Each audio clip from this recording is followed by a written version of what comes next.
My channel RP love family. তোমরা সবাই কেমন আছো? আশা করি সবাই খুব ভালো আছো, আমিও খুব ভালো আছি।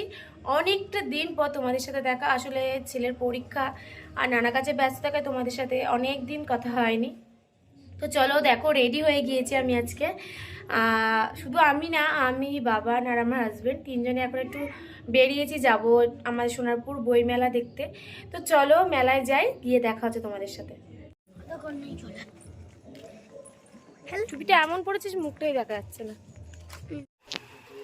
আমি যখন বেরিয়েছিলাম তোমরা দেখলে যে আমি গায়ে সোয়েটার দিইনি, ভেবেছিলাম হয়তো বাইরে ঠান্ডা নেই, সোয়েটারটা সাথে করে নিয়েছিলাম, তাও কিন্তু এতটাই ঠান্ডা লাগছিল বাইকে ওঠার পরে, তো সোয়েটারটা গায়েই দিয়ে নিলাম। আর বাইরে এই 2-3 দিন ভালোই ঠান্ডা পড়ছে বৃষ্টিটা হওয়ার পর থেকে।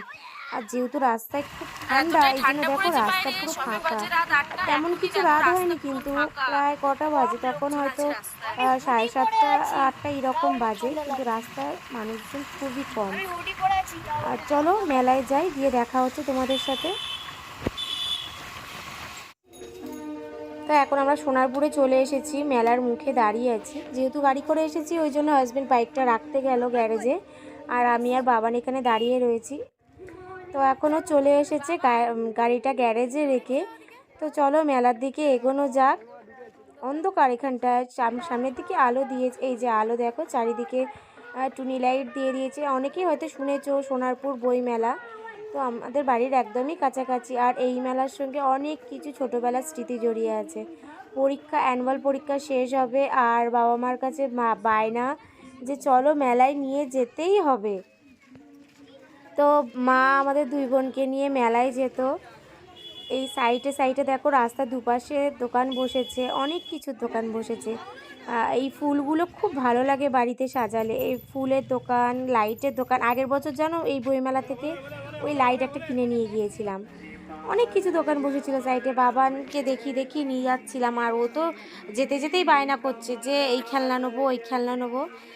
তো ওকে এটা বলেই বুঝিয়ে রাখলাম যে চল বাড়ি ফেরার সময় তোকে কিনে দেব। তো চলো মেলার দিকে যাওয়া যাক।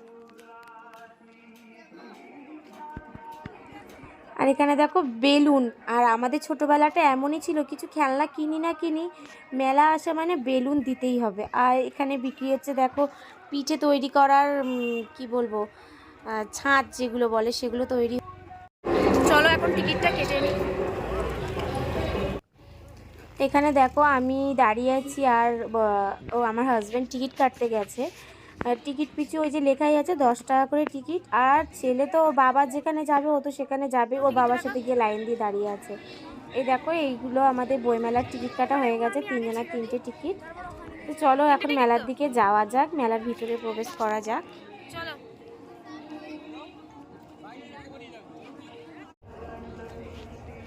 এখন প্রথমেই আমরা চলে এসেছি থিম প্যাভিলিয়ন হস্তশিল্প পার্কে। মানে এখানে যা কিছুই আছে সমস্তটাই হস্তশিল্প, হাতে তৈরি জিনিস। চলো ভেতরে যাওয়া যাক, টিকিটটা দেখিয়ে চলে এসেছি ভিতরে। দেখো হাতে হ্যান্ডমেড যে ব্যাগগুলো হয় সে ব্যাগ বিক্রি হচ্ছে, বিভিন্ন রকম পেন্টিং, খুব সুন্দর। এখানে হস্তশিল্পগুলো খুব সুন্দর ছিল, ভালো লাগছিল দেখতে। দেখো কাপগুলো এত সুন্দর নকশা করা, দেখতে বেশ ভালোই লাগছিল। তো এখানে ঘোরাও আমাদের হয়ে গেছে, হস্তশিল্পটা ঘোরা গেছে। চলো বাইরের দিকে যাই। এসে আমাদের প্রথমেই চলে এলাম এই যে গেট, সোনারপুর বইমেলা লেখা, 34 বছর হচ্ছে। এখানেই যাওয়া যাক বইমেলার ভিতরে। এখানে টিকিট আমরা দেখিয়ে নিলাম, 3 জনের টিকিট। তো চলো ভিতরে যাওয়া যাক। এখানে দেখো কত বই, চারিদিকে যেদিকেই তাকাবে শুধু বই আর বই। এই কাউন্টারটাই বইমেলা, এখানে যা আছে সবই বই, বিভিন্ন রকমের বই। প্রথমে বাবান চলে এলো, আমার বাবানের নেশা হচ্ছে তোমার ডিটেকটিভ জাতীয় মানে বইগুলো দেখা, ও খুব পছন্দ করে ওইগুলো। হ্যাঁ দেখছিল, বায়না করছিল নেবে বলে, কিন্তু অনেক বড় বড় মোটা বই, এখনও ওই বইগুলো পড়ার মতো বয়স ওর হয়নি, কিন্তু ও ফোনে হয়তো শুনতে খুব ভালোবাসে, দেখছিল এই কারণে নেব বলছিল, কিন্তু কিনে দিইনি ওকে।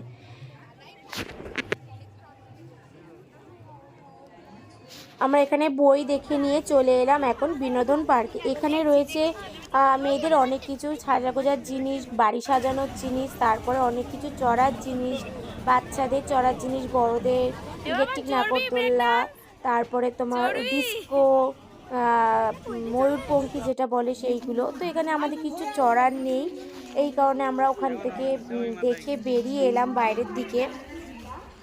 আর বিনোদন পার্ক থেকে বেরিয়ে দেখো সামনে বিক্রি হচ্ছিল কত ফুলের চারা, খুব সুন্দর লাগছিল দেখতে। তারপরেই আমরা চলে এলাম ফুড পার্কে। তো ফুড পার্কের ভিতরে এত বেশি ভিড় ছিল, বই মেলা মানে বইয়ের কাউন্টারে যতনে ভিড় ছিল প্রচুর। ফুড কাউন্টারে এত ভিড় ছিল, আমরা ভিতরে ঢুকে দেখো প্রচুর লোক, মানে কোনো কাউন্টার ফাঁকা ছিল না যে একটু দাঁড়িয়ে আমরা কিছু খাবো। তো এখানে আমরা দেখেই বাইরের দিকে চলে এলাম। বেরোতে গিয়ে দেখলাম সামনে ফায়ার প্যান বিক্রি হচ্ছে, তো একটু দাঁড়িয়ে দেখে নিলাম, নিয়ে এবার চলো বাইরের দিকেই চলে যাই। এখানে এত ভিড়ের মধ্যে ছেলেকে নিয়ে কষ্ট করে দাঁড়িয়ে কিচ্ছু খাওয়া যাবে না, তো এত কিছু ভেবে আমরা বাইরের দিকেই চলে এলাম। মেলার ভেতরে এত ভিড়ের জন্য তো খেতে পারলাম না, তো চলো এখন বাইরে এসে আমরা খেয়ে নিচ্ছি ঘুগনি। আমার হাজব্যান্ড ঘুগনি, মেলায় গেলে ঘুগনি খেতে খুব ভালোবাসে। তো আমার খুব একটা ভালো লাগে না, ভালো না লাগলেও ওর মনটা রাখতে খেতে হয়, কারণ বলে চলো না খেলে আমি একা একা খাবো না, এই জন্য খেতে হয়। আর ও খেলো একটা গোটা ঘুগনি প্লেট, আর একটা নিয়ে আমি আর বাবান দুজন মিলে খেলাম। বাবান বলছে কেমন লাগছে হাত দিয়ে দেখাও। তো এখন ঘুগনি খাওয়া হয়ে গেছে, চলে এলাম মেলা মানে জিলিপি নিতে চলে এলাম। আমরা নেবো বাড়ির জন্য জিলিপি, আর বাবা মার জন্য, আমার বাপের বাড়ির বাবা মার জন্য জিলিপি। বাড়ির জন্য একটু বেশি নিলাম, যেহেতু আমিও জিলিপি খেতে ভালোবাসি। আর বাড়ি গিয়ে যখন সবাই খাবে তখন আমারও ইচ্ছা হবে খাওয়ার জন্য, এই কারণে বাড়িতে একটু বেশি করে জিলিপি কিনে নিলাম। আর সবশেষে বাবার খেলনা তো কিনতেই হবে, মেলায় এসেছে মানে। তো বাবার মেলা থেকে কিনে নিয়েছে এই বন্দুকটা। বাড়ি ফেরার পথে দেখো মুখটা ভার মতো, একটু দুজনের মধ্যে ঝামেলা হয়ে গেল। কারণ কি, আমার বাবান মেলাতে যেখানেই যাক ও কিনবে বন্দুক, আর আমার হাজব্যান্ড ওকে বন্দুকটা কিনে দিতে চায়নি, বলছে তুই অন্য কোনো খেলনা নেই, কিন্তু ও বন্দুকই নেবে। আর বন্দুক নিয়ে বেশি দিন রাখে না, 2-1 দিন খেলা করে ভেঙে ফেলে। তো এই জন্য একটু মন কষাকষি হলো, রাগারাগি হলো, হাসি মুখে গেলাম, ফিরছি রাগ মুখে। তো চলো ভিডিওটা এখানে শেষ করছি। তো ভালো লাগলে তো সাবস্ক্রাইব করো, টাটা।